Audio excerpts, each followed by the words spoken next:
আছে আল্লাহর ভয়, তারা কবু পথ ভুলে যায় না।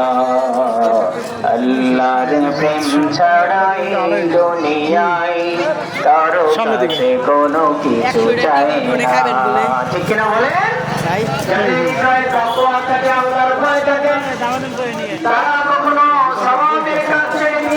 আজকে মোটামুটি লাঞ্চের পরে হয়ে যাবে,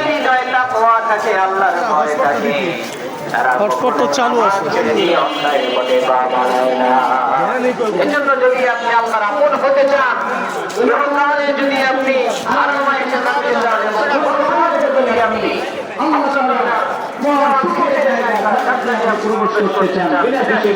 তাহলে প্রতিদিন 5 ওয়াক্ত নামাজ সুন্দরভাবে আদায় করার দরকার আছে না নাই?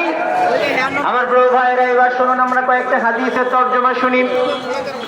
আল্লাহর হাবিব সাল্লাল্লাহু আলাইহি ওয়াসাল্লাম তিনি হাদিসের মাঝে ইরশাদ ফরমান, আমার সাথীরা শুনে নাও, আমার উম্মতেরা শুনে নাও, তোমরা 5 ওয়াক্ত নামাজ পড়ো। বিশ্বনবী বললেন সাল্লাল্লাহু আলাইহি ওয়াসাল্লাম, তোমরা 5 ওয়াক্ত নামাজ পড়ো। কয় ওয়াক্ত? 5 ওয়াক্ত নামাজ পড়ো।